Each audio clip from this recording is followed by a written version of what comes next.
Yo, mga kaanasaga!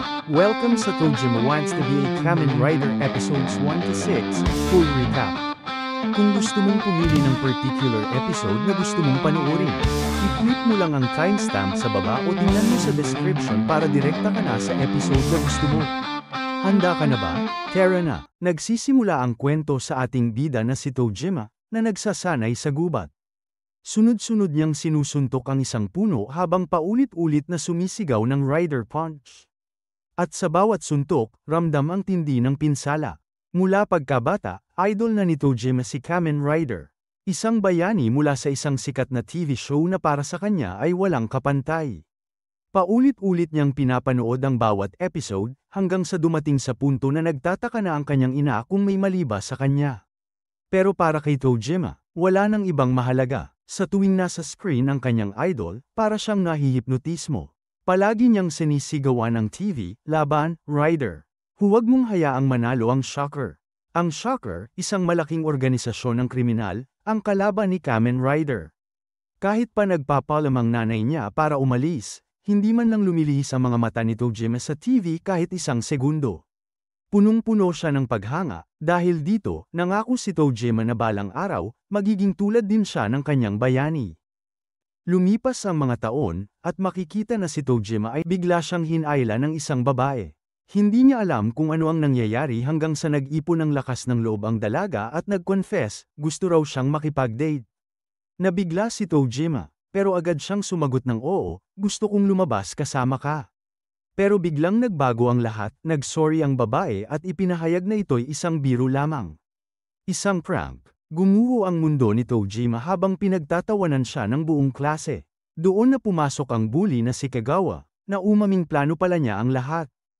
Ang babaeng si Emily ay girlfriend niya talaga, at natalo lang sa pastahan kaya napilitang mag-confess kay Tojima. Tahimik na lumakad palayo si Tojima, sugatan ng pride, habang ang konsensyadong si Emily ay halatang nagsisisi. Sa kanyang pag-iisa, bumalik sa alaala si Tojima noong bata pa siya. Nakita niya ang ibang bata na naglalaro ng bato-bato pick, kung sino ang manalo, siya ang magiging Kamen Rider, at ang talo ay magiging miyembro ng Shocker. Ngunit para kay Tojima, hindi laruan ang pagiging bayani. Hindi ito nadadaan sa laro. Kaya sa halip na sumali, tumayo siya, nag-pose gaya ng idol niya, at buong seryosong sinabi na siya mismo ang magiging rider. Balik sa kasalukuyan, hinanap ni Emily si Tojima para humingi ng tawad. Kita sa mukha niyang nagsisisi, kaya tinanggap ni Tojima ang kanyang apology. Nag-usap sila, at inamin ni Emily na may kakaiba kay Tojima. Sa eskwela nila kung saan halos lahat ng lalaki pasaway, si Tojima ay ibang-iba. Hindi siya delinquent, pero hindi rin siya ordinaryo. Wala siyang kaibigan, at may mga usap-usapan na nakikita siyang sumisigaw sa ilog habang naka-hero pose. Hindi alam ni Tojima ang isasagot, pero wala na ring kailangan, dahil para kay Emily, lalo lamang siyang nahuhumaling sa misteryo ni Tojima. Ngunit biglang dumating ang isang lalaki, si Ryota. Tinukso niya si Emily, na tila ba iniwan na raw nito si Kagawa at si Tojima na ang kapalit. Tinawag pa niyang loser si Tojima at nagyabang na mas bagay si Emily sa kanya. Sinabi ni Emily na umalis na lang sila, pero hinarang siya ni Ryota. Dito na pumasok si Tojima. Mahigpit niyang hinawakan ang braso ni Ryota at tinitwisteng ito ng sobrang sakit kaya napasigaw ang bully. Nagbalik ng suntok si Ryota, pero madaling nasalag ni Tojima. Bitawan man niya ito, mariin niyang sinabi, panahon na para sa payback. At isang napakalakas na suntok sa mukha ang tumapos sa laban. Nagpa siya ang mga kasamahan ni Ryota na gumanti, ngunit laking gulat nila nang sabay silang mapigilan ni Tojima. Muli niyang sinabi, payback time. At sinipa sila ng sunod-sunod gamit ang kanyang mga explosive kicks. Habang nanginginig sa sakit ang mga bullies, nanatiling nakatulala si Emily, hindi makapaniwala sa ipinakita ni Tojima. Tahimik lang si Tojima, gaya ng nakasanayan. Ipinaliwanag niya na ibinalik lang niya ang sakit na ibinigay sa kanya. Pagkatapos, naglakad siyang parang bida sa pelikula habang naiwan si Ryota. Galit at nagbabalak ng paghihiganti. Makalipas ang ilang araw, biglang dinakip si Emily ng mga siga mula sa karibal na paaralan. At dito sumigaw si Ryota, tinatawag si Tojima.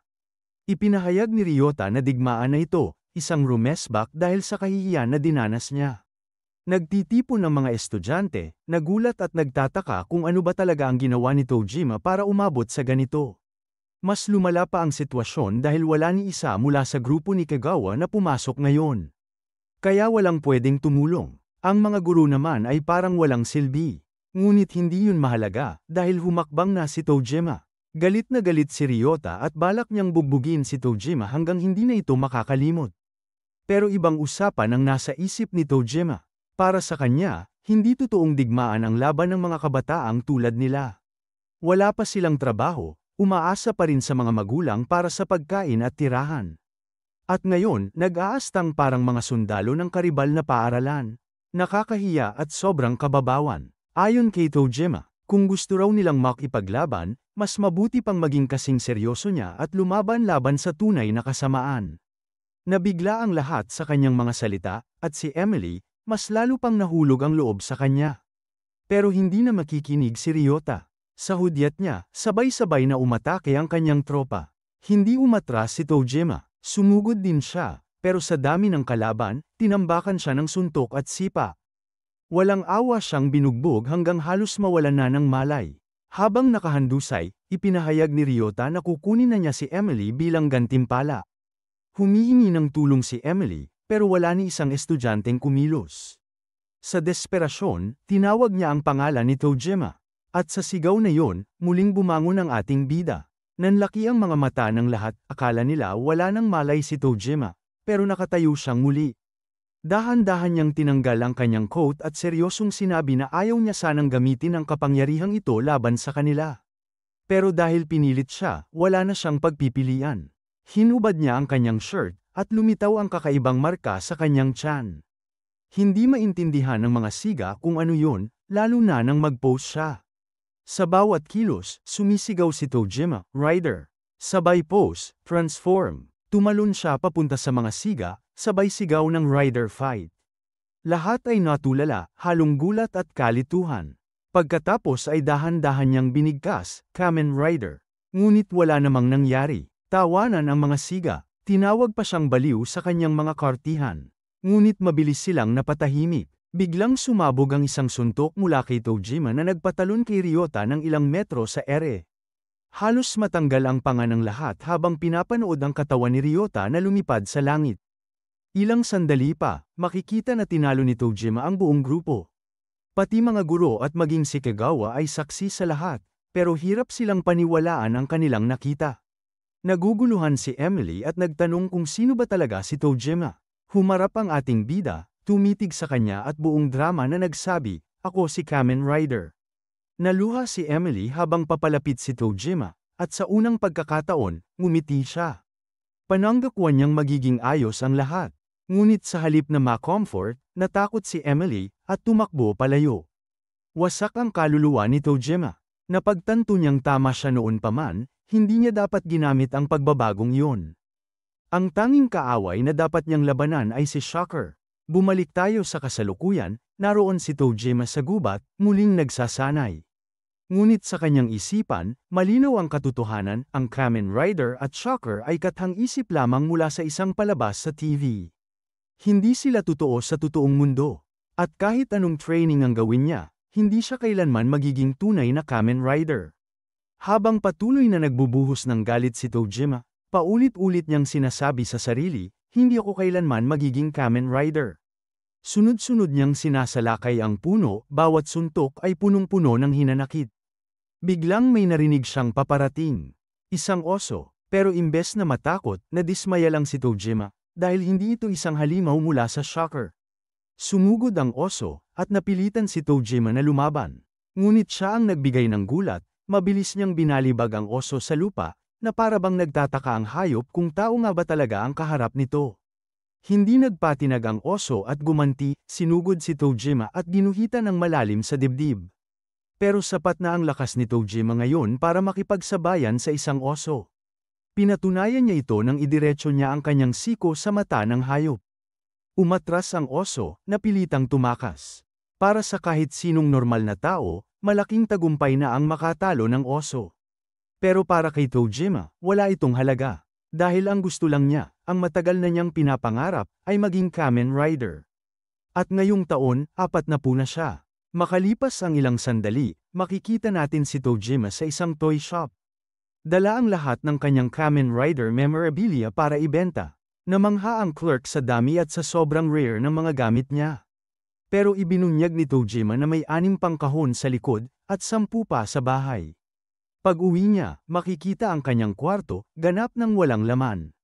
Ibinente niya lahat. Bakit? Dahil hindi niya matanggap ang ideya na mamatay mag-isa sa isang silid na puno ng Kamen Rider merchandise, para lang itapon ng kung sinong estranghero. Ngunit isang araw, napatigil siya nang mabasa ang headline sa balita, "Shocker Spotted." Nanginginig ang kanyang mga kamay habang piniplay ang video. Ito na ba ang sandaling hinihintay niya buong buhay? Sa ulat, isang convenience store ang ninakawan ilang araw na ang nakalipas. Ang mga magnanakaw, nakasuot ng itim na ski mask na hawig sa mga tauhan ng shocker mula sa palabas. Ginaya pa nila ang mga kakaibang tunog ng mga kontrabida. Pero nabigo si Tojima, sapagkat hindi yun ang klase ng krimen na ginagawa ng tunay na shocker. Sa trabaho, narinig niyang may panibagong shocker attack na naman. Sunod-sunod na raw itong nangyayari sa iba't ibang lugar. Lumalabas na parang trend na ito. Ngunit tumanggi si Tojima na maniwala, para sa kanya, pawang mga kopya lamang ang mga ito. Lumabas pa ang mga report, samut-saring copycat crimes na ginagawa ng mga taong may maskara. Isa sa kanila ang nahuli at nagkwento, ginawa raw niya yon dahil may maskara siya sa bahay. At nang mag-post siya at gumawa ng kakaibang ingay, pakiramdam niya ay lumakas siya. Sa unang pagkakataon, nakaramdam siya ng halaga. Para kay Tojima, isa lang itong malaking katangahan. Isang gabi, dumalo siya sa isang festival malapit sa kanilang bahay. Nakita niya ang isang bata na kinakausap ang ama nito, at biglang bumalik ang alaala, noong bata pa siya, binigyan siya ng kanyang tatay ng $30 para mag-enjoy sa pista. Ngayon, hawak niya muli ang parehong pagkain na in-enjoy niya noon, at sumabog ang nostalgia sa kanyang puso. Samantala, sa ibang lugar, isang misteryosong lalaki ang namimigay ng mga maskara na pinag-uusapan sa balita. Ang pangalan niya ay Naka. Ipinaliwanag niyang ang misyon nila ngayong gabi ay isang shakedown. Wala namang problema ang mga siga sa pagsusuot ng maskara, pero isa sa kanila ang nagreklamo, nakakahiya raw ang mga pose at tunog na kasama nito. Ngumiti lang si Naka, hindi raw mahalaga yon. Simula pa noon, mas gusto niya ang shocker kaysa kay Kamen Rider. Kaya siya raw naging gangster. Ang mga sigay napailing, ano raw? Hindi sila makapaniwala sa kababawan ng dahilan. Ngunit nagpatuloy si Naka, sa shocker terms, siya raw ang magiging halimaw, at sila ang kanyang 3 combatants. At kung ganoon, wala silang magagawa kundi sumunod sa kanyang utos. Ilang segundo lang ang lumipas, at sinimulan na ng mga siga ang kanilang balak, niransak nila ang isang stall sa festival. At sa hindi inaasahang pagkakataon, nandoon mismo si Tojima. Nagulat siya nang makita ang eksena, isa itong shocker robbery. Nanigas siya sa kinatatayuan, hindi makapaniwala. Habang walang awang binubugbog ng mga siga ang may-ari ng tindahan, nagpasya si Tojima na kumilos. Lumapit siya sa katabing stall at tinanong kung magkano ang isa sa mga maskarang tinitinda roon. Sa kanyang isip, naglalaban ang dalawang tinig, ito ang mundong iniwan na niya. Pero paano siya tatanggi kung mismong shocker ang gumagawa ng kasamaan sa harap niya? Muling bumalik sa kanya ang mga alaala, lahat ng beses na nag-post siya bilang Kamen Rider, mula pagkabata hanggang ngayon. Ngunit ngayong gabi, iba na ito. Dahil sa unang pagkakataon, gagawin niya ito laban sa mga shocker na nasa harap mismo niya. Isinuot ni Tojima ang maskara. Ramdam niya ang init ng dugo, bumibilis ang tibok ng puso. At buong tapang siyang humakbang. Malakas niyang idineklara, sobra na ang kalokohan ng shocker. Nagtinginan ang mga siga, nagtatawanan. Sino raw ba ang weirdo na ito? Ngunit walang atrasan si Tojima. Tumayo siya ng diretso, at buong drama niyang ipinakilala ang sarili, ako si Kamen Rider. Hindi na niya mapigilan ang kanyang luha. Akala niya ay tuluyan nang natapos ang yugto ng buhay na yun. Pero heto siya, muling nabubuhay bilang kanyang idol. Ang saya at sakit ay sabay na damaloy sa kanya. Mas lalo lang siyang pinagtawanan ng mga siga. Ngunit sa gitna ng karamihan, si Naka ay tahimik na nanunood. Sa halip na matawa, natuwa siya, interesado siyang makita ang laban ng isang Kamen Rider laban sa kanyang mga shocker. Hindi nagpadaig si Tojima sa pangungutya. Sinabi niyang seryoso siya. Tumayo siya sa matibay na stance, at sa buong lakas niyang tinig ay sumigaw, Rider Punch. Isang malakas na suntok, sunod-sunod, hanggang sa halos maduraj ang bawat siga. Isa na lang ang natira, ang pinakamatangkad sa kanila. Dito, tumalon si Tojima ng mataas, at sa ere, buong sigla niyang isinagawa ang kanyang signature move, Rider Kick. Tumama ang kanyang paa diretso sa katawan ng siga, at agad itong bumagsak, wala nang malay. Nagulat ang lahat ng tao. Walang makapaniwala sa kanilang nasaksihan. Ang mga mata ng buong festival ay nakatutok ngayon kay Tojima. Sa unang pagkakataon, dama niya ang ligaya ng pagiging bayani. Ngunit nang mapansin niyang lahat ng tao'y nakatingin sa kanya, agad siyang tumakbo, ayaw niyang malaman ng iba kung sino talaga siya. Samantala, sa ibang lugar, isang babae ang nagbabasa ng headline, Kamen Rider tinalo ang Shocker sa festival. Galit na galit siya. Bakit? Dahil gusto niyang siya ang unang gumawa nito. Nainsulto siya, isang Kamen Rider na maskara lang ang suot. Hindi pa kumpletong suit gaya niya. Sino ba sa tingin niya ang lalaking yon? Kinabukasan, makikita natin si Yuro habang nagtuturo siya sa klase. Binabasahan niya ng tula ang mga estudyante, at isa sa kanila ay labis na humanga sa husay niya sa pagtuturo. Tungkol ang tula sa isang lalaking umiibig sa asawa ng iba. Tinawag ni Yuro si Asano, na halatang wala sa wisyo, para ipaliwanag sa mas modernong paraan ang huling linya ng tula. Pero dahil hindi siya nakikinig buong oras, sobrang palpak ng sagot niya. Ang sabi niya, inamin daw ng pangunahing karakter ng tula ang pag-ibig niya sa kanyang guro, na hindi naman talaga yun ang ibig sabihin. Maayos siyang itinaman ni Yuro, at sobrang nahiya si Asano nang pagtawanan siya ng buong klase. Pag-uwi, hindi mapigilan ni Asano ang emosyon habang iniisip kung gaano niya kamahal si Yuro. Iniisip niyang sana ay magkasama sila ngayon. At pinapangarap niya kung ano kaya ang mga eleganteng bagay na ginagawa ni Yuro sa libreng oras nito. Sa imahinasyon ni Asano, iniisip niyang mahilig si Yuro sa mga Pinong gawain tulad ng pagtingin sa mga magagandang painting, pagtugtog ng grand piano, at pag-inom ng tsaa sa isang marikit na hardin. Pero malayo yun sa realidad. Sa totoo lang, si Yuro ay nasa gym, nagpapabigat ng mga weights na parang halimaw. Habang nagbubuhat, grabe ang kanyang galit sa Kamen Rider na bigla na lang naglaho. Kinamumuhian niya ito ng buong puso dahil ginagamit daw nito ang pangalang Kamen Rider kahit mask lang ang suot. Sa isang flashback, ipinakita ang nakaraan ni Yuro. Isang araw, umuwi siyang umiiyak matapos siyang i-bully. Nagtaka ang kanyang ama kung bakit hindi siya lumaban, at ipinaliwanag ni Yuro na puro lalaki ang mga nambubuli sa kanya. Alam ng kanyang ama kung gaano kahirap ang sitwasyon, kaya ipinakita niya kay Yuro ang isang lumang episode ng Kamen Rider Stronger.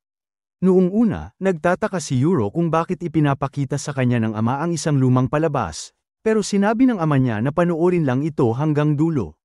Sa episode na yon, ipinakilala ang isang babaeng karakter na nagngangalang Tackle. Sinabi ni Tackle kay Stronger na lalaban siya sa tabi nito. At kahit nag-aalala si Stronger dahil babae siya, mabilis siyang namangha nang makita ang kanyang transformation. Tamang-tama ang timing ng ama ni Yuro, si Tackle kasi ang unang babaeng mandirigma at unang babaeng Kamen Rider. Agad na nabighani si Batang Yuro sa bagong idolo niyang lumalaban sa mga kalaban ng kabutihan. Ginaya pa ni Yuro ang mga galaw ni Tackle, lalo na ang sikat nitong atake, ang Electro Wave Throw, at sinasabayan pa ng kanyang signature pose.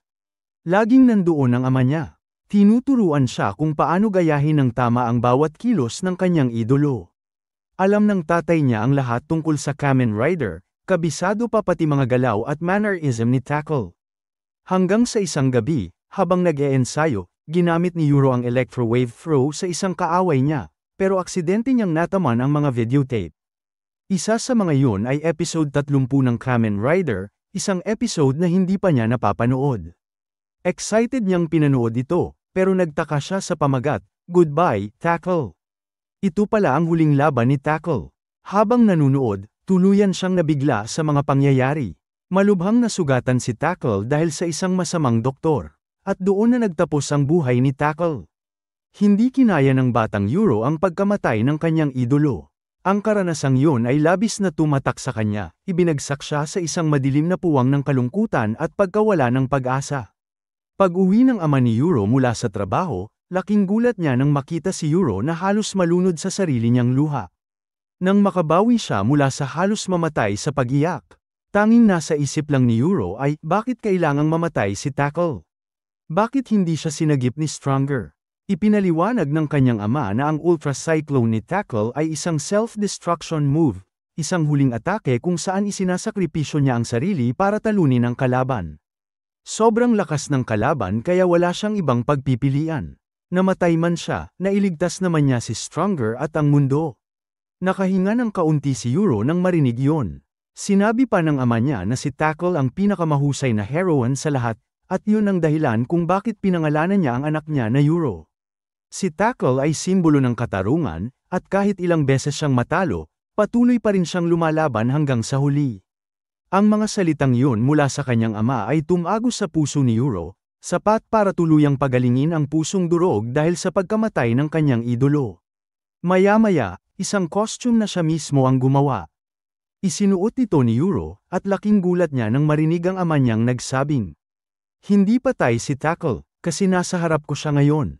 Naluha si Euro habang unti-unting bumabalot sa kanya ang damdaming baka nga siya si Tackle. Lumuhang ngumiti ang ama at sinabing, "Ikaw si Tackle." Ginawa niya ang signature pose ni Tackle at buong tapang na sinabi, "Ako si Electro-Wave Human, Tackle." Ngayon, 24 na taong gulang na si Euro at nagtatrabaho bilang guro, pero hindi pa rin nawawala ang paghanga at galit niya sa mundo ng mga rider. Lalo na sa bagong Kamen Rider, na tinatawag niyang peke at poser. Buo niyang isinusulat sa pisara ang galit niya rito, pero syempre, wala namang ideya ang mga estudyante kung ano ang pinagsasabi niya. Kinagabihan, pinaplano ni Naka at ng grupo niya ang panibagong krimen, 5 convenience stores ang kanilang pagnanakawan. Nag-aalangan ang mga tauhan niya, takot na mahuli na sila sa sunod-sunod na pagnanakaw. Pero ayaw makinig ni Naka, sa halip, sinabi niyang sasama na siya ngayong gabi.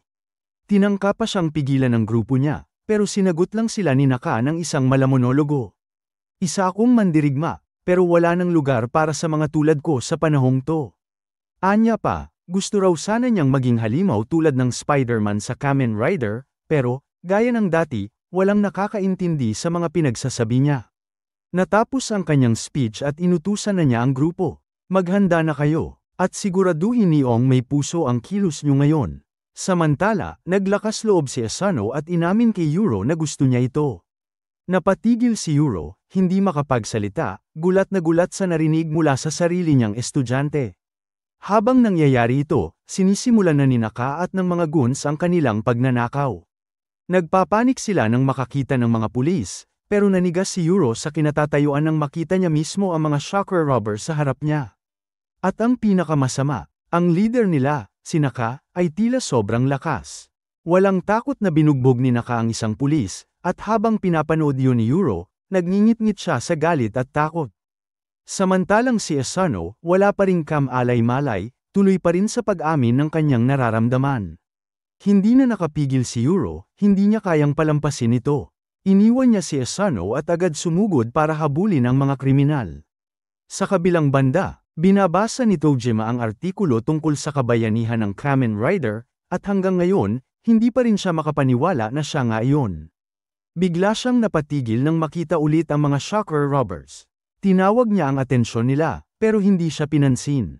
Agad siyang yumuko, inilabas ang kanyang maskara, at sinabing, "Transform." Habang ginagawa niya ang pose ng isang tunay na rider, agad siyang nakilala ng mga goons, "Yan yung lalaki na tumalo sa atin dati," sigaw nila.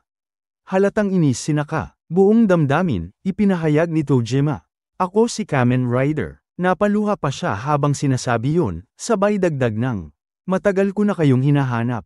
Habang iyon ang nangyayari, hinahabol pa rin ni Asano ang babaeng mahal niya, pero si Euro, nakatuon lang sa kanyang target. Hanggang sa, bigla niyang makita ang taong pinakakinamumuhian niya. Ang lalaki na tumalo sa mga shocker robbers na siya mismo dapat ang tumapos. Ang impostor na rider na puro mask lang ang suot. Hindi niya mapapalampas ang krimeng yun laban sa tunay na karangalan ng mga rider. Samantala, handang-handa na si Tojima sa labanan. Hinamon niya ang mga shocker goons. "Sige, halika kayo." Nakita ito ni Euro at alam niyang muling inaagaw ni Tojima ang dapat sanay kanya. Pero hindi siya papayag, at sa harap ng lahat, hinubad niya ang suot na pangguro at isinuot ang kanyang tackle uniform. Habang inaabot ang bag sa isa sa mga estudyante, sinabi niya, "Pakihawak muna to, tackle na ulit ako." Napagod na si Tojima sa kakapanood lang ng mga tauhan ng shocker na walang ginagawa. Kaya napagdesisyonan niyang siya na mismo ang aatake para tapusin na ang mga krimen nila. Bigla siyang nahinto nang may umatake sa kanya, isang malakas na enerhiya na nagpalipad sa kanya palayo. Nagulat ang mga magnanakaw ng shocker, hindi nila alam kung anong nangyayari. Sa gitna ng usok, lumabas ang isang babae at nag-pose ng pamilyar na stance. Ipinakilala niya ang sarili bilang Electro-Wave Human Tackle. Walang mas nagulat kundi si Tojima mismo, kilala niya ang babaeng ito. Si Tackle, buhay pa siya. Nangaasar pa ang mga goons, sinasabi na baka katawan lang daw ang nag-mature. Pero isip bata pa rin. Inalok pa siya ng candy ng isa sa kanila, pero mabilis na ipinakita ni Yuro na hindi ito laro. Agad niyang binuhat ang lalaki at ginamit ang Electro-Wave Throw. Lumipad ang goon at bumangga sa mga kasamahan niya. Nagulat ang lahat, isang babae lang ang tumalo sa buong grupo. Kinuha ni Yuro ang bag niya at nagpasalamat naman si Asano, sobrang tuwa pa dahil nabigyan daw siya ng pagkakataong masilayan si Tackle. Pero agad siyang pinigilan ni Yuro bago niya mabanggit ang totoong pangalan niya. Pagkatapos, umalis si Yuro ng may estilo, isang tunay na hero's exit. Muling sumigaw si Asano ng mahal kita, Tackle. Habang nakangiti pa rin, naiinis naman si Naka at hinubad ang mask niya. Sinabi niya kay Tojima na hindi pa tapos ang alitan nila. Pero sagot ni Tojima, "Hoy, sinapak ka rin ng babae na yun ah." Tumawa lang si Naka at sinabing mas gusto pa rin niya ang shocker, sabay alis ng buong grupo. Tinanggal ni Tojima ang mask niya at napaisip, sino kaya yung babae na yun? Isang misteryo si Yuro, pero may kakaiba sa kanya. Parang mas mahal pa niya si Tackle kaysa sa pagmamahal ni Tojima kay Kamen Rider. Kinabukasan, tuwang-tuwa si Yuro nang makita niyang trending na ulit si Tackle sa mga artikulo online. Samantala, nagtipon muli sina Naka at ang grupo matapos ang pagkatalo nila kagabi. Isa sa mga tauhan niya ang nagtanong kung ano yung hawak ni Naka. Proud niyang ipinakita ang isang monster mask na nabili niya sa sale. Nilagyan niya ng shocker-style design, sinuot ito, at ipinahayag. Simula ngayon, ako si Yakuza Man. Nagulat ang mga tauhan niya at di makapaniwala, pero seryoso si Naka. Ipinahayag niyang magpapatuloy sila sa trabaho nila ngayong gabi. Kinabahan ang mga kasama niya, pero tama nga ang hinala nila, isa na namang convenience store ang balak nilang pagnakawan. Sa kabilang banda, sa Rose Mart, may isang live streamer na abala sa pakikipag-usap sa kanyang viewers. Ipinagyayabang niyang bibili siya ng 100,000 yen na halaga ng snacks, top-tier content daw ito, sabay nilimas ang buong shelf. Biglang dumating ang mga tauhan ng shocker. Agad nilang tinakat ang lahat ng tao sa convenience store. Inutusan ni Naka ang cashier na ibigay sa kanya ang lahat ng pera. Ang babae, hindi man lang gumalaw sa takot. Samantala, nagtago ang streamer malapit sa shelves. Pero imbes na tumulong o tumawag ng pulis, mabilis niyang binago ang title ng kanyang live stream. Live Shocker Robbery. Excited siya dahil siguradong dadagsa ang viewers. Pero may isang goon na nakakita sa kanya. Sinite siya nito, "Oy, ang dami mong snacks ah." Sagot naman ng streamer, "Dinner ko to." Napakunot noo pa ang goon at sinabing tataba siya niyan. Pero nagbiro ang streamer na mataba na nga siya. Kahit nasa gitna siya ng panganib, mas focus pa rin siya sa views. Habang tumatagal, mas dama-dami ang nanunood. Sa isip ng streamer, ito na raw ang moment niya, ang araw na sisikat siya. Samantala, sa kabilang banda ng syudad, pinapanood ni Tojima ang live stream. Agad siyang tumakbo papunta sa lugar ng krimen, dala ang matinding damdamin ng hustisya. Habang tumatakbo, may nakasabay siyang babae, at pareho silang napaisip, saan ko na nga ba siya nakita? Balik sa convenience store, may isang lalaki ang lumapit kay Naka. Galit niyang sinabi, "Ang gulo niyo na." Hindi makapaniwala ang streamer, mas lumalupit pa ang content niya dahil may vigilante na sa eksena. Tinanong ni Naka, "Sino ka ba?" Pero kalmado lang ang lalaki, "Isa lang akong taong nagsasabing tumigil na kayo." Nagkatinginan ang mga goons. Ano to, feeling hero? Pero mali sila. Biglang pumasok sa shocker pose ang lalaki, at sa isang iglap, nag-transform siya. Napatigil si Naka at ang buong grupo sa gulat. Ang lalaking ito, totoong shocker. Hindi tulad nila na peke lang. Wala ring masabi ang streamer ni Tojima at ang babae ay pareho ring nabigla sa nakikita nila. Galit na galit ang bagong dating. Sawa na ako sa mga balita tungkol sa mga peking shocker Rob Aries na yan. Sabi niya, mga impostor kayo. Pakinggan niyo kung ano ang tunog ng tunay na shocker. Parehong narating ni Yuro at Tojima ang lugar na matagal na nilang hinahanap.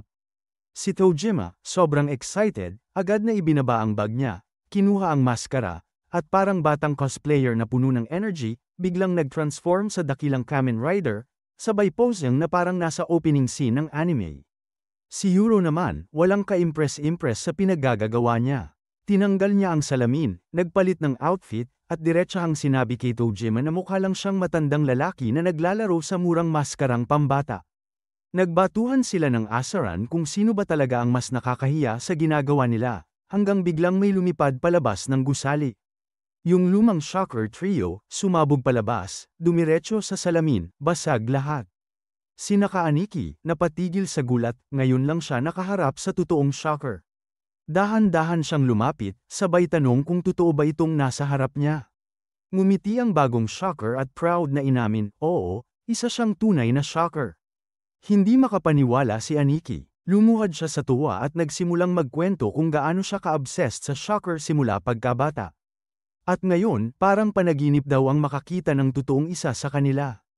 Pero bago pa siya matapos mag-fangirl, biglang sinigawan siya ng suntok mula sa ibaba, lumipad siya paitaas, sabay sumabit sa kisame. Pagbagsak niya, napasigaw si Tojima sa gulat, halos maiyak sa nakikita. Habang tumutulo ang luha niya, tumitig siya sa shocker, hindi dahil sa takot, kundi dahil sa tuwa. Parang panaginip para sa kanya. Lumapit siya na parang gusto niyang yakapin ito. Pero bago pa makalapit, bigla siyang nag-pose at binanata ng Rider Punch. Tumilapon ng shocker, pero hindi pa rin bumagsak, bumawi agad ng counter punch, sabay bagsak si Tojima sa sahig. Patuloy pa rin sa pag-iyak si Tojima habang nag-activate ang neural link ng maskara. Bigla siyang tumayo ulit at handang lumaban. Pero bago pa siya makasugod, sumingit si Tackle, sinuntok siya palayo at sinabing, "Ako naman." Sinigawan siya ni Yuro Asano, sabay sabing hindi siya tulad ng fake rider na yan, at proud na ipinakilala ang sarili bilang second tackle. Pagkatapos, malakas na sipa ang pinakawalan niya sa shocker, sabay shockwave toss na nagpabagsak dito.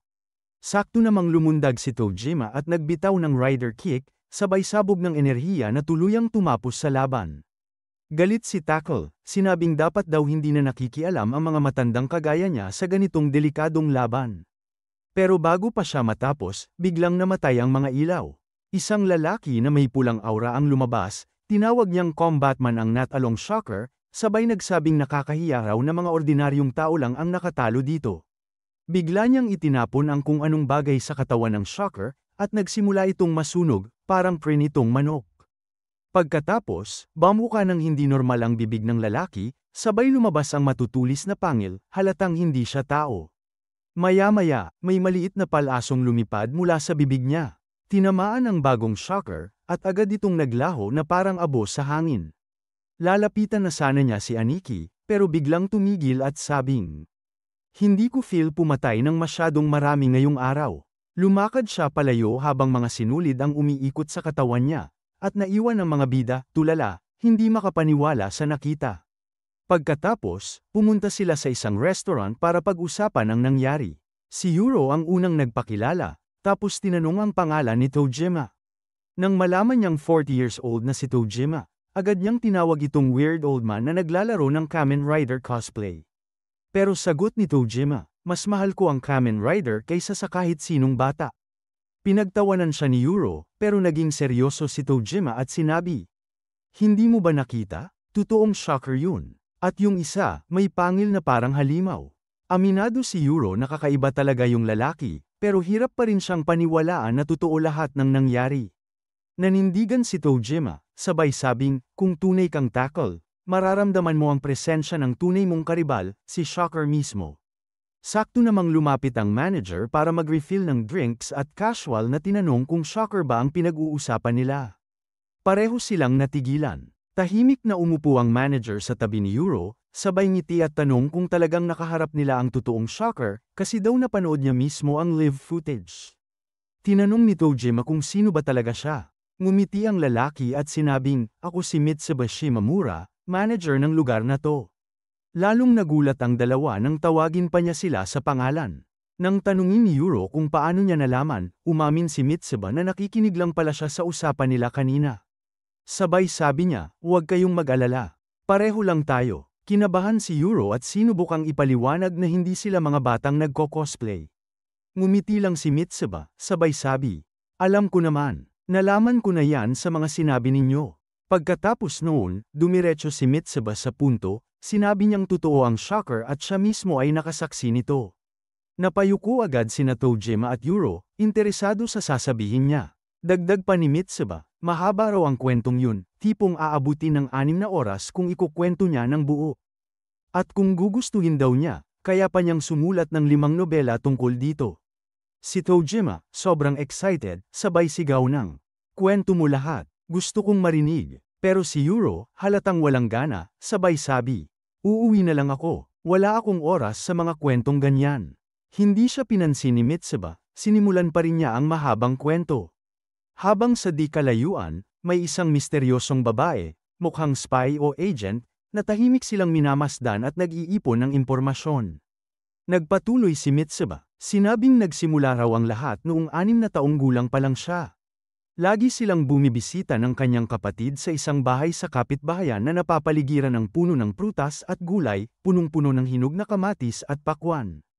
Isang araw, habang dumadaan sila, inanyayahan sila ng mabait na matandang may-ari at inalok ng pulang-pulang kamatis.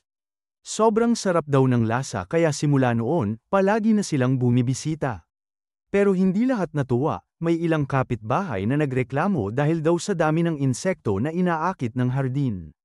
Hanggang sa may dumating na 2 opisyal para warningan ang matanda na itigil ang ginagawa niya.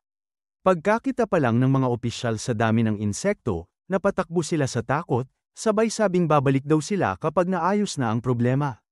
Pagkaalis nila, dumating ulit si Mitsuba at ang kapatid niya, at inabutan sila ng matanda ng pakwan para tikman.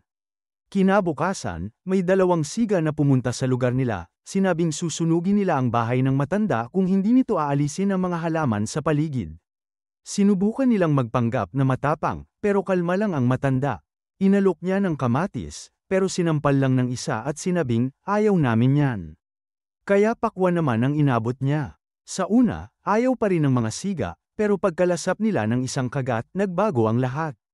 Sobrang sarap, halos hindi nila mapigilan ang sarili at tuloy-tuloy silang kumain. Habang tuloy sa pagkukwento si Mitsuba, sumabat si Yuro at sabi, "Okay, teka lang, anong connect ng lahat ng to sa mga shocker? Pwede bang dumiretso ka na sa punto?" Si Tojima naman, sobrang hooked na, kaya sabi niya, "Hayaan mo siya, ipagpatuloy mo." Kaya nagpatuloy si Mitsuba. Sabi niya, habang magsasalita na ulit ang matanda, biglang sinuntok siya ng isa sa mga siga. "Bulong pa ng siga, binayaran kami ng kapitbahay mo. Ayusin mo to bago kami bumalik sa susunod na linggo, o lagot ka." Ngumiti lang ang matanda at mahina ang boses na nagsabi, "Sa tingin ko, hindi ko na kayang tumira rito." Ngumiti ang mga siga, akala nila nagtagumpay na sila, pero biglang dinugtungan ng matanda. "Kasi plano kong sunugin ang lugar na to, kasama kayo." At bago pa sila makareact, bigla siyang nag-transform, naging isang shocker.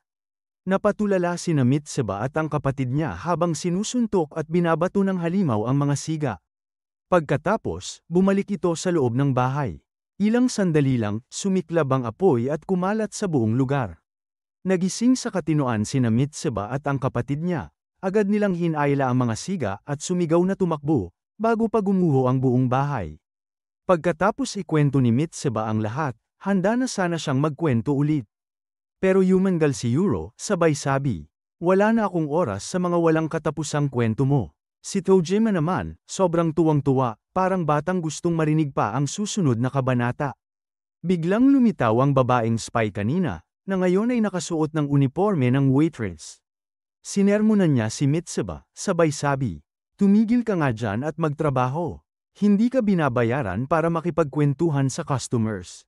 Umalis ang babae, at si Mitsuba naman, lumapit sa dalawa at pabulong na sinabi. Girlfriend ko yun. Siguro nagselos lang kasi maganda si Yuro. Sabay lakad palayo. Habang umaalis si Mitsuba, natawa si Tojima, sabay biro. Grabe, nag-aapoy ang puso ko. Habang si Yuro naman ay napabuntong hininga at halatang hindi rin magtatagal doon. Matapos ang lahat, buong yabang na sinabi ni Tojima na siya mismo ay si Kamen Rider. Pero ngayon, hindi na siya pinagtawanan ni Yuro, ngumiti lang ito ng bahagya, parang tanggap na lang ang kabaliwan ni Tojima. Tinanong ni Tojima kung gusto niyang marinig kung paano at kailan siya naging Kamen Rider, pero magalang siyang tinanggihan ni Yuro, sabay sabi. Salamat, pero sapat na siguro ang mga kwentong nakakabagot para sa araw na to. Habang papalayo na si Yuro, nanginginig si Tojima, halatang kinakabahan, hanggang sa naglakas loob siyang tanungin. Gusto mo bang magpalitan tayo ng line contacts? Napatingin si Yuro, napansin ang kaba niya, at napangiti bago pumayag. Samantala, sa likod ng counter, humingi ng tawad si Mitsuba sa waitress na si Yukari. Medyo nahihiya pa siyang umamin, pero sinabi niyang gusto niya ito. Namula si Yukari, sabay sabi na pinapatawad na siya, at mabilis na tumakbo palayo, halatang kinikilig pero kabado. Pagkaalis ni Yukari, biglang nag-iba ang ekspresyon ni Mitsuba, naging seryoso. Tahimik niyang naisip na baka magdulot lang ng problema kung mas lalalim pa siya sa sitwasyong ito. At sa kabilang banda, nag-iba rin ang ekspresyon ni Yukari, parang may tinatago siyang lihim sa loob. Kinabukasan, habang nagtuturo si Yuro sa klase, isang estudyante niyang si Asano, na halatang may gusto sa kanya, nagdalaw-dilaw sa mga imahinasyon niya tungkol kay Yuro. Habang tuloy sa pag-daydream, bigla niyang nasabi ang nararamdaman niya ng malakas sa gitna ng klase. Napahiya siya ng todo, habang nagtatawanan ang mga kaklase niya. Kinagabihan, habang dumadaan si Asano sa sports storage room, napansin niyang may kausap si Yuro, isang babaeng hindi niya kilala. Biglang nag-confess ang babae, sinabing gusto raw niya si Yuro. Pero ilang sandali lang, lumabas ang totoo, si Yukari pala ang babae. Naparito siya dahil naiinis siyang lapit ng lapit si Mitsuba kay Yuro. Galit na galit si Yukari habang nagsasalita. Yung boyfriend ko, baliw na baliw sa Kamen Rider. Buong buhay niya, sinusubukan niyang patunayan na totoo ang mga shocker.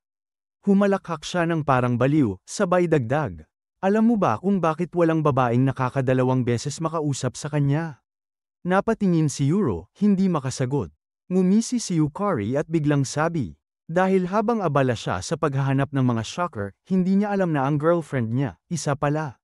Pagkasabi niya noon, nagsimulang magbago ang katawan ni Yukari, ang balat niya nagdidilim, ang mga mata kumikislap, at unti-unti niyang ibinunyag ang tunay niyang anyo. Si Yuro, nanatiling nakapako sa kinatatayuan. Hindi makapaniwala sa nakikita, tumayo si Yokarizo sa harap ni Yuriko bilang isang shocker. Nagulat dito ang guro, pero ang pinakanataranta ay si Asano, na napasigaw sa gulat at takot sa nakita niya. Sa sandaling yun, napansin ni Yokarizo ang presensya niya at agad itong hinarap, sabay sabing may isa pa siyang dapat patumbahin.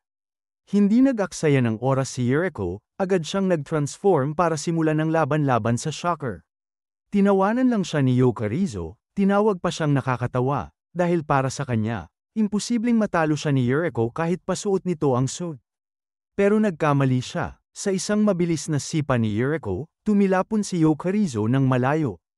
Pinatunayan ni Yuriko na hindi lang basta-basta ang kapangyarihan niya.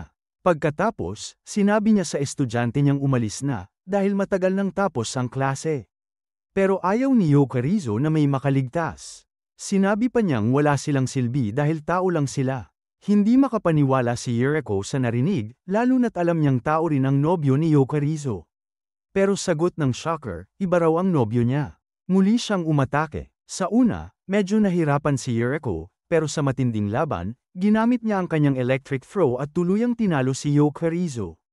Samantala, habang nag-eensayo si Tojima, nakatanggap siya ng mensahe mula kay Yuriko na humihingi ng tulong. Makalipas ang ilang sandali, magkasama silang pumunta para bisitahin si Mitsuba. Nagulat ito sa pagdating nila, hindi niya inaasahang may dala pala silang nakagugulat na balita, ang minamahal niyang girlfriend ay isa palang shocker. Natulala si Mitsuba, hindi makapagsalita. Kalaunan, nagpunta silang tatlo sa isang park para pag-usapan pa ito. Hindi pa rin makapaniwala si Mitsuba na ang babaeng minahal niya ay kalaban pala nila mula pa noon, isang halimaw na mortal na kaaway ng kanilang pamilya. Hindi maintindihan ni Tojima kung ano talaga ang ibig niyang sabihin, kaya nagpa siya si Mitsuba na ikwento ang ikalawang bahagi ng kanyang karanasan, tinawag niya itong ang arko ng pagkikita sa halimaw. Medyo na-excite si Tojima, pero si Yuriko naman ay umaasang magiging maikli lang ang kwento. Nagsimula si Mitsuba na magbalik tanaw. Noon daw, magkasama silang nanirahan ng kapatid niyang si Ikkyo sa bahay ng kanilang lolo't lola matapos ang unang engkwentro nila sa isang shocker. Ngunit isang gabi habang kumakain sila, may dalawang magnanakaw na pumasok sa bahay at inatake sila. Agad na lumaban si Ikkyo gamit ang mga teknik sa martial arts na pinag-aralan niya noon. Pero malas, isa sa mga magnanakaw ay isang shocker. Sa isang malakas na suntok, napatay nito si Ikkyo sa harap ng pamilya niya. Naiwan ang lolo at si Mitsuba na walang kalaban-laban. Ngunit hindi pala basta-basta ang kanilang lola. Kinuha niya ang hawak na barbecue stick at ginamit ito bilang sandata para atakihin ang mga magnanakaw. Tinulungan niya ang pamilya niyang makatakas palabas ng bahay. Galit na galit ang shocker dahil natalo siya ng isang matandang babae, kaya nag-transform ito para lumaban pabalik. Nagtanong si Mitsuba sa lolo niya kung kailangan bang tulungan si lola, pero sabi nito, huwag daw mag-alala. Ilang sandali lang, narinig nila ang malalakas na sigaw. Nang tumakbo sila palabas, bumungad sa kanila ang isang kakilakilabot na eksena, isang nilalang na may malalaking kuko ang pumatay hindi lang sa shocker at sa kasamahan nito, kundi pati sa lola ni Mitsuba at Ikkyo. Dahil sa sobrang galit at gulat, tinangkang sugurin ng lolo ang halimaw, pero pinatay rin siya nito. Tinitigan ng halimaw ang magkapatid na nanginginig sa takot. Pero nang makita nitong mga bata pa lang sila, binuka nito ang malalapad na pakpak at lumipad palayo. Iniwan silang umiiyak habang nakatingin sa malamig na mga bangkay ng kanilang mga lolo't lola. Sa kasalukuyan, ikinwento ni Mitsuba na simula noong araw na yon, sigurado na sila sa nakita nila, ang halimaw na yon ay walang iba kundi isang kaijin. Sa gitna ng pag-uusap, biglang may lumitaw na kakaibang lalaki na agad na nagpatunay sa sinasabi ni Mitsuba. Isa pala itong kilalang tao sa kwento niya, ang kanyang kapatid na si Ikkyo, na dumating matapos siyang ipatawag ni Mitsuba mismo. Matapos ang isang dramatic entrance, lumapit si Ikkyo para silipin ng mabuti ang kakaibang grupo na nandoon. Tinanong niya sina Yuriko at Tojima kung sino sila. Ipinakilala naman nila ang sarili nila, ngunit idinagdag ni Tojima na nakalaban na niya noon ang mga shockers. Napatingin si Ikkyo at tila nagulat, kilala niya ang dalawa. Hindi na nagpatumpik-tumpik pa si Tojima, agad siyang nag-metamorphose at nag-transform bilang Kamen Rider. Nanlaki ang mga mata ng pulang buhok na lalaki sa nakita, pero sinamantala niya ang pagkakataon para magtanong sa bida. Sino, sa palagay mo, ang pinakamalakas na Kamen Rider? Tojima. Ngumiti si Tojima at agad itinuro ang sarili. Siyempre, ang una, ako ang pinakamalakas sa lahat. Ngunit tumawa lang si Ikkyo, sabay gumawa rin ng sarili niyang transformation pose. Pagkatapos, sinabi niyang mali ang sagot ni Tojima. Ayon sa kanya, ang pinakamalakas na Kamen Rider ay si V3. Nabigla si Tojima at agad na sumagot, hindi ko hahayaang sabihin mo yang kalokohan na yan. Dahil dito, nagpasya silang maglaban para malaman kung sino nga ba ang tunay na pinakamalakas. Tinanggap ni Ikkyo ang hamon. Ngunit sinabi ni Tojima na hindi niya kailangan ng simpleng maskara para patunayan na siya si V3. Ngumiti lang si Ikkyo at nagsabi, hindi ko kailangan ng maskara, dahil sapat na ang aking espiritu para makita mo kung sino talaga ako. Nalito si Tojima, pero habang nakatitig siya kay Ikkyo, unti-unti niyang napagtanto na totoo ang kanyang nakikita, ang Kamen Rider V3 mismo ay nasa harap niya. Sabi ni Ikkyo, simula pa noong trahedya sa kanilang mga lolo't lola, nagbago na siya. Iba na raw ang pagkatao niya ngayon, at ang espiritu niya ay taglay na ni V3. Naunawaan ito ni Tojima, kaya nagsimula na ang matinding sagupaan ng dalawang alamat, ang unang rider laban kay V3. Agad umatake si Tojima gamit ang kanyang rider punch, ngunit mabilis itong nabasa ni Ikkyo. Ginamit niya ang isang Aikido technique at pinabagsak si Tojima sa lupa. Ngumiti si Ikkyo at sinabing, hindi ko tinawag ang sarili kong V3 nang walang dahilan. Alam ko ang lahat ng martial arts sa mundo, kaya walang laban sa akin ang mga galaw mo. Sa sandaling yon, dumating si Yuriko, handang sumali sa laban. Pero sumigaw si Tojima, "Huwag ka makialam, Yuriko. Laban ko to." Medyo nalungkot si Yuriko pero tumango siya, sabay nagbago pabalik sa kanyang normal na anyo. Nagulat si Ikkyo nang bigla niyang makita si Yuriko habang inaalis ang kanyang suit. Sa sandaling iyon ng pagkabigla, sinamantala ni Tojima ang pagkakataon para muling umatake. Nagpatuloy ang matinding labanan ng dalawa, palitan ng suntok at sipa, kaliwat kanan, walang gusto magpatalo. Pero biglang naputol ang laban nang marinig nila ang isang boses, si Yokarizo, muling nagising. "Anong nangyayari rito?" tanong niya. Paglingon ni Ikkyo, nanlaki ang mga mata niya nang makita ang simbolo ng shocker sa katawan ni Yokarizo. Agad siyang sumugod para tapusin ito, pero biglang pumagitna si Mitsuba, ginamit ang kanyang kakayahan para harangin ang atake ng kapatid. "Anong ginagawa mo, Mitsuba?" sigaw ni Ikkyo. Sumagot ang kapatid, "Hindi ko siya kayang saktan, siya ang girlfriend ko." Nagalit si Ikkyo at sumigaw, "Ulitin mo nga yan." Matatag na sagot ni Mitsuba, "Kahit isa siyang shocker, siya pa rin ang mahal ko." Napahinto si Yokarizo, tila hindi makapaniwala. "Ulitin mo nga, Mitsuba." Ngumiti ang binata at inulit iyon, ng buong puso. Hindi na nakapagpigil si Yokarizo, nilapitan niya si Mitsuba at hinalikan ito. "Salamat," mahina niyang sabi. Pero, hindi ito pwede. Ipinaliwanag ni Yokarizo na bilang isang shocker, tungkulin niyang itago ang kanilang pagkakakilanlan sa mga tao at bantayan ang mga may kaugnayan sa kanila. Ang mga taong may malalakas na kakampi ay dapat puksain. Itinaas ni Yokarizo ang kamay at ginamit ang kanyang kakayahan para tawagin ang mga kalapit na shockers. Sa loob ng ilang minuto, nagdatingan ang napakaraming shocker na agad pumulupot sa paligid ng mga rider.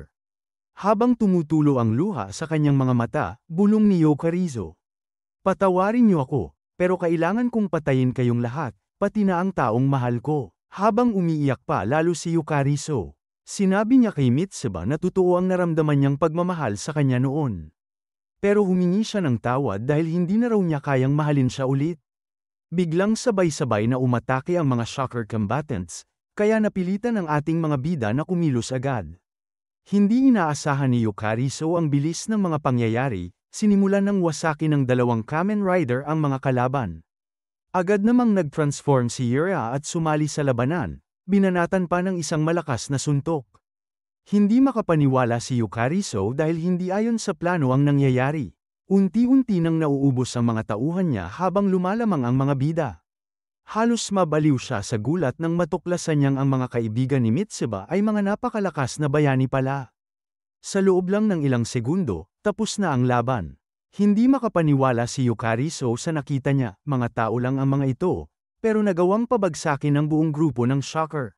Sinabi ni Ichiya na si Yokarizo na lang ang natitirang kalaban, pero muling ipinagtanggol ni Mitsuba si Yokarizo.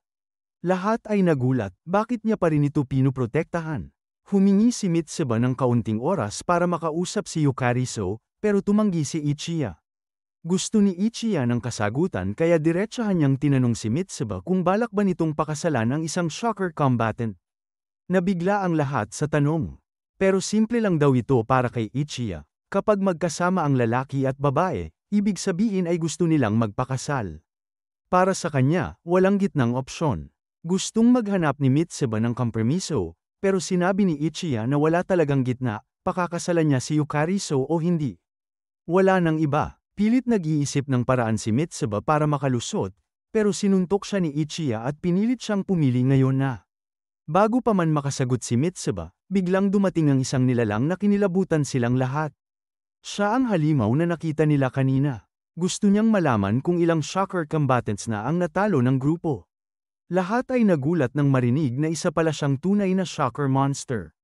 Pati si Yokarizo ay takot sa kanya, siya raw ang boss niya. Tinanong ni Ichiya kung totoo bang halimaw ito, pero hindi na ito sumagot. Sinabi lang ng halimaw na mukhang si Ichiya ang tipo ng tao na puro gulo, at sigurado raw siyang bastos ito. Alam ng lahat na kalaban ito, kaya ginulat ni Ichiya ang grupo nang bigla niyang suntukin ang halimaw sa mukha. Malaking pagkakamali yun, nag-transform ang lalaki sa kanyang tunay na anyong halimaw at agad pinatalsik si Ichiya palayo. Napakalakas ng suntok kaya halos mawalan siya ng balanse, pero agad din siyang bumawi. Samantala, sinabi ni Matsuba kay Yukariso na kahit ano pa ang mangyari, poprotektahan pa rin niya ito. Hindi pa niya ipinapakita ang lakas niya, kaya nagulat si Yukariso nang tumakbo itong mag-isa. Nag-transform si Ichiya bilang Kamen Rider V3 at sinabing oras na para magseryoso. Gusto rin sanang tumulong ng iba, pero sinabi ni Ichiya na kaya niyang labanan ang halimaw mag-isa. Nagkaroon pa sila ng pagtatalo kung sino ang unang lalaban, pero biglang naglabas ng kakaibang tunog ang halimaw, tila ba tumatawa.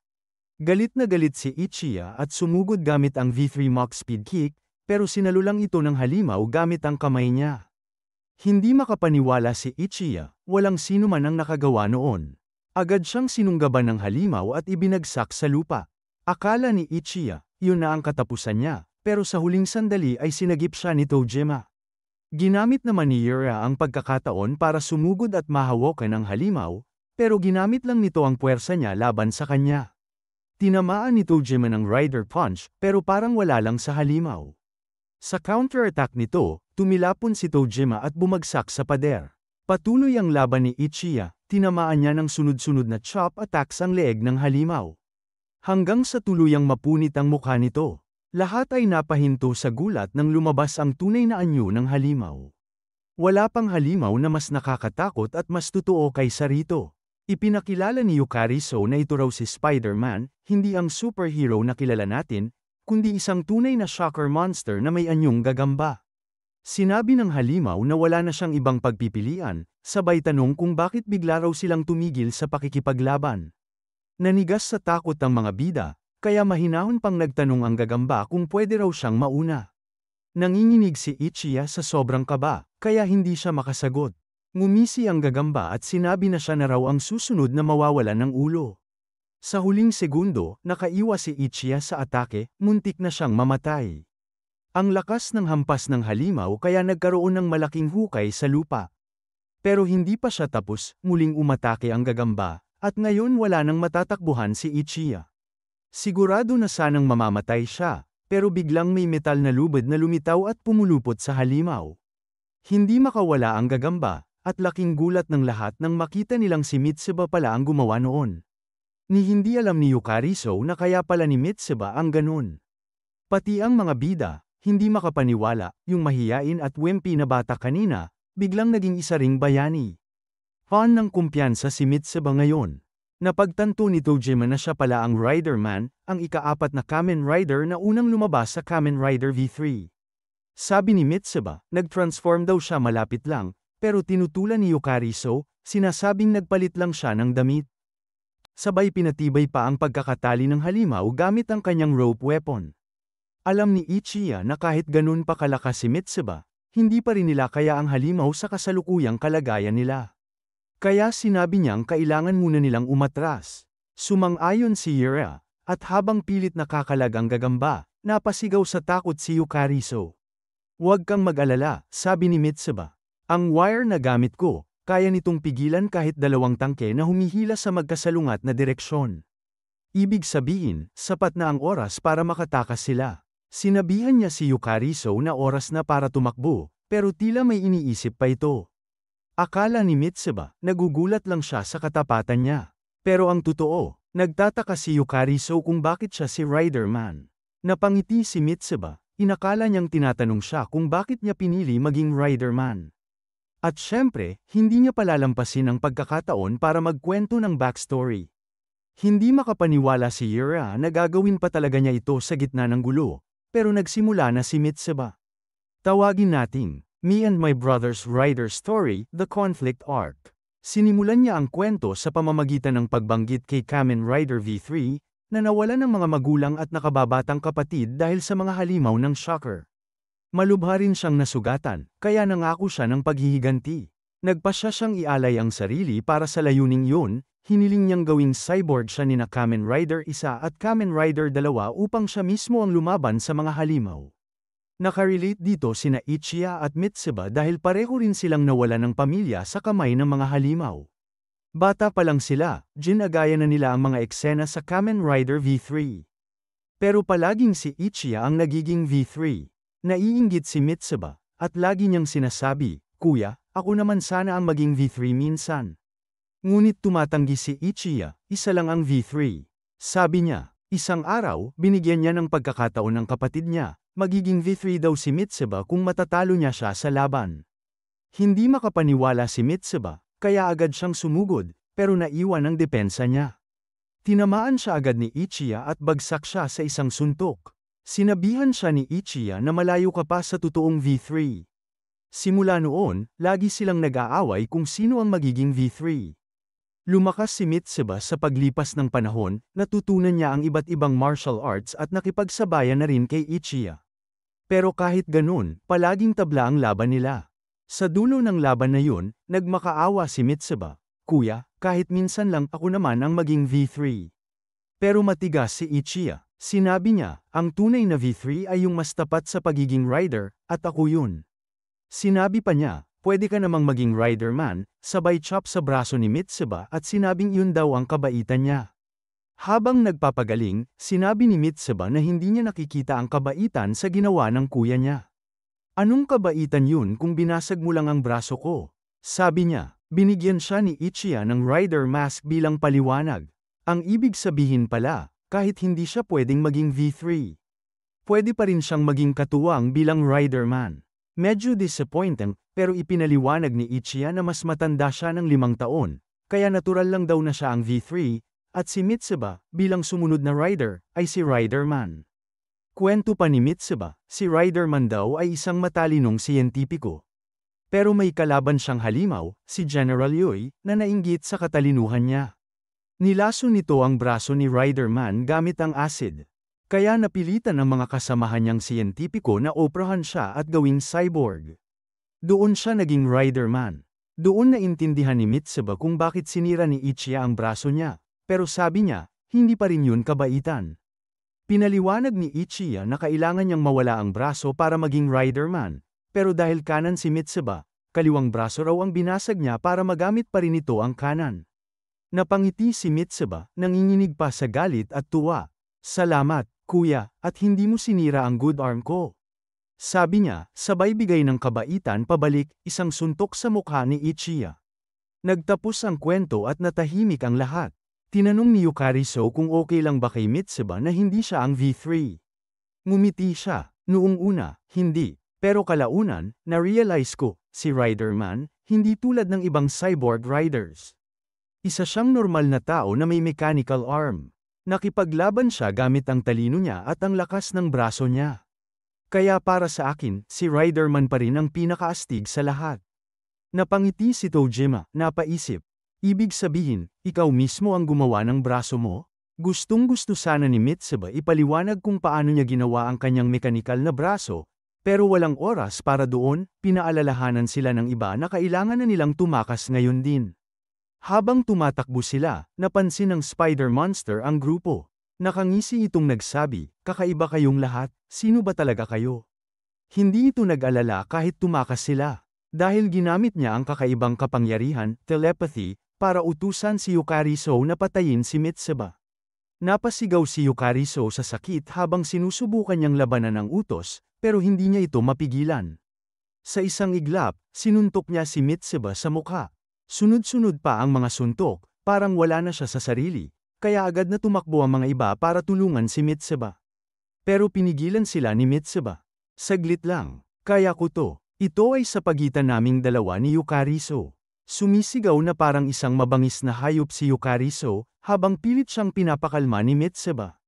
Yukari So, magising ka, hindi yan ikaw. Pero wala, tuluyang nawala sa sarili ang babae at muling sumugod para umatake. Sa halip na lumaban, tapat na sinabi ni Mitsuba, Yukari So, mahal pa rin kita. Napatigil si Yukari So. Nagsimulang manginig ang katawan niya habang pilit niyang nilalabanan ang kontrol ng gagamba. Muling nagsalita si Mitsuba, pasensya na, kanina, hindi ko nasagot ng totoo si Kuya Ichiya. Pero ngayon, handa na akong sumagot.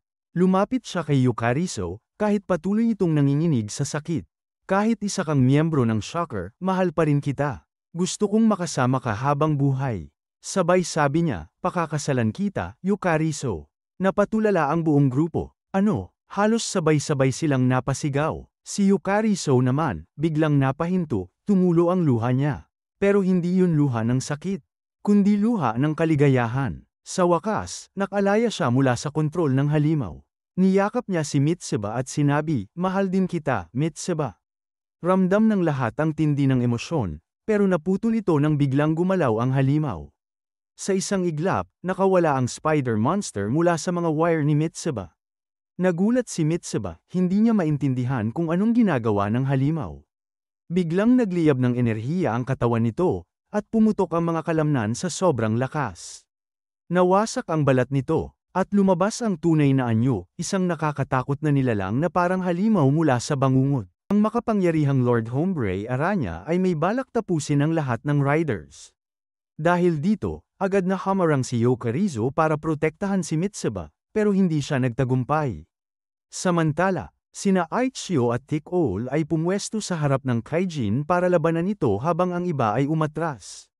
Ngunit si Tojima ay nagpasya na manatili para harapin mismo ang leader ng Shockers.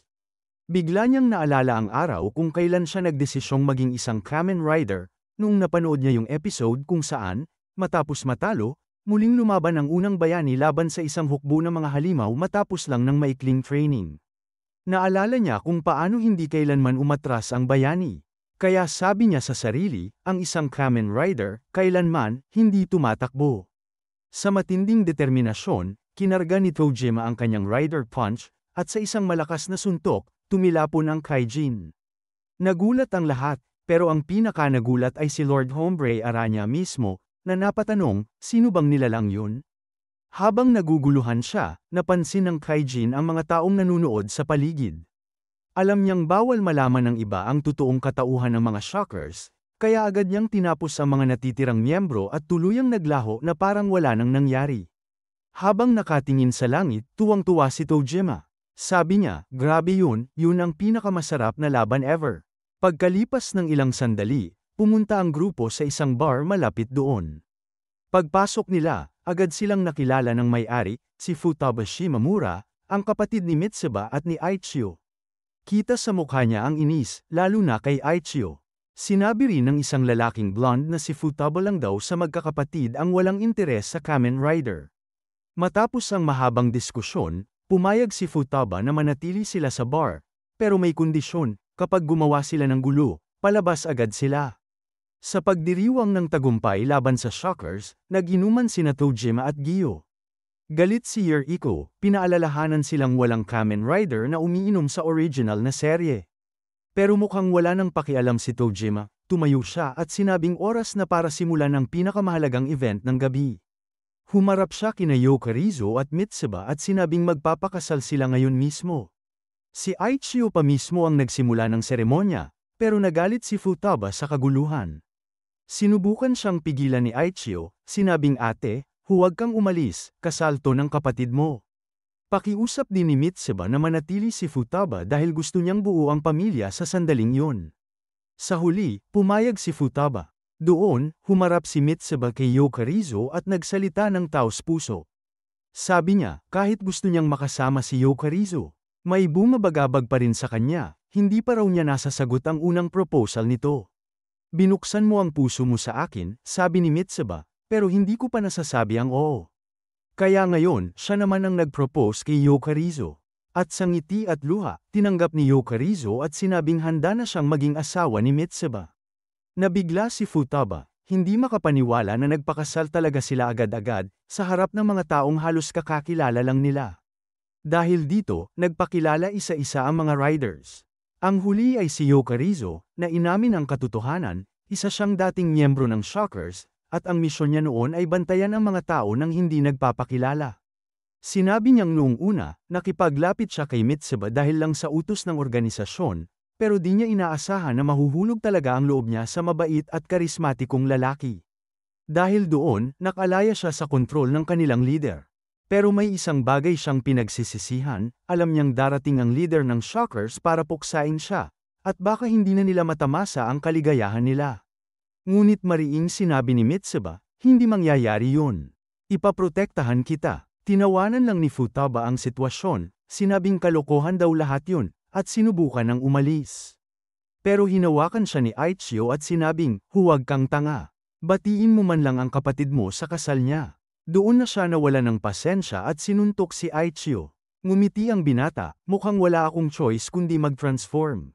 Pero bago pa siya makagalaw, tinadyakan siya ni Futaba. Nagpalitan sila ng sigaw, hanggang sa hindi na nakatiis si Futaba at sinabing, "Sige, sasabihin ko ang gusto mong marinig, pero sayo mismo, Aichio."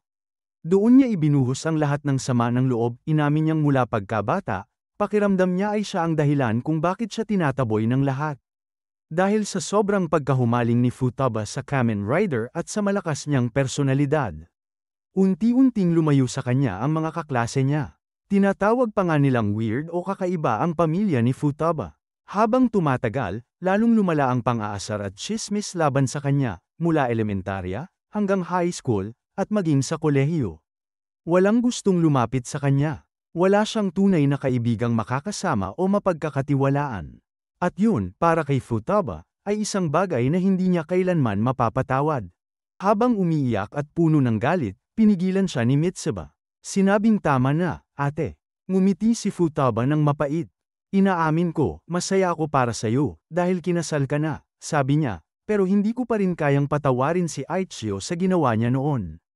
Nakawala si Aichio sa pagkakahawak ni Futaba at mahinahong sumagot. Alam kong nagkamali ako. Pero kahit anong mangyari, patuloy pa rin kaming lalaban sa mga shockers. Nakita ni Futaba na wala nang saysay ang pagtatalo, kaya napabuntong hininga siya at natahimik. Pero bago umalis, sinabihan niya si Aichio, "Kung ganyan, mag-order ka na lang ng makakain." Matapos noon, lumapit si Aichio sa grupo. Nandoon sina Kamen Rider, TLE, Radarman, Yokarizo, at Vray, lahat sila nagtipon para sa isang layunin, tapusin ang shocker. Handang-handa si Yokarizo, kahit bagong kasal pa lang, basta't makakalaban siya kasama si Mitsuba. Naintindihan ito ni Aichio, kaya matapos ang biglaang kasal na yun, nagdaos sila ng meeting para sa susunod na hakbang. Pero bago magsimula, napailing si Aichio at sabi, "Pero teka lang isa pang beer muna." Samantala, lumipat ang eksena sa isang madilim na lugar kung saan may dalawang grupo ng Yakuza na nagkikita. Nagse-celebrate sila ng matagumpay na misyon, at para gawing espesyal ang okasyon, nagkasundo silang magdaos ng isang one-on-one na laban sa pagitan ng kanilang mga tauhan. Ang unang leader ay ngumiti at nagsabi, "Ang mananalo, makakakuha ng 1,000,000 piso. Nagulat ang kabilang leader, habang ang mga tauhan naman ay lalo pang ginanahan at nagsimulang magtaasan ng sigawan. Ngumiti ang unang leader at inamin na mas bata at mas agresibo ang mga tauhan ng kalaban, pero hindi rin daw siya mapapatalo. "Ang lalaban para sa amin," sabi niya, "ay isang taong walang direksyon. Isa siyang parang appendix ng aming grupo." Lahat ay napatingin nang tawagin niya ang kanyang mandirigma, ang misteryosong Yakuza na si Nakao. Tinawag siya ng kanyang leader para lumaban, at sa kalmadong ngiti, sinabi ni Nakao, "Pagkatapos nito, mga pare, kakain tayo ng masarap na karne. Ako ang taya. Isa yan sa utang ko sa inyo dahil palagi kayong nasa tabi ko." Lumapit si Nakao sa gitna ng arena at tinanggap ang hamon, lalaban siya sa 3 tauhan ng kabilang grupo. Una, inakala ng mga ito na mahina si Nakao dahil matanda na, pero mali pala sila. Pagdating ng laban, umigting ang tensyon. Sa unang bugso pa lang, pinakita ni Nakao ang hindi kapani-pani walang lakas. Isa-isang bumagsak ang 3 kalaban, walang hirap at parang wala lang sa kanya. Pagkatapos ng laban, lumakad si Nakao palayo, pero hindi natuwa ang pangalawang leader. Galit nitong sinabi, "Magdadagdag ako ng 5,000,000. Pero gusto kong lumaban ka sa aking mandirigmang hindi pa kailanman natalo." Ngumiti lang si Nakao at tumango. "Kung ganun," sabi niya, "tatanggapin ko ang laban." Habang bumubukas ang pinto, pumasok ang misteryosong mandirigma.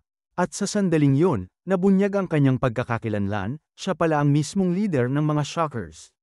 At sa ilalim ng organisasyon, kilala siya bilang Kumoda. Grabe, mga kaanasaga, ang intense ng mga nangyari kay Kagema. Kung nag-enjoy ka sa recap na ito, huwag mong kalimutang i-like para mas marami pa tayong makover na epic anime stories. I-share mo ito sa mga tropa mong Kamen Rider fans. At syempre, mag-subscribe ka na para hindi mo ma-miss ang mga susunod na episodes at bagong uploads na siguradong mapapaboost ka ulit. Kita-kits ulit sa susunod na video. Same hot, same energy, dito lang sa Anisaga.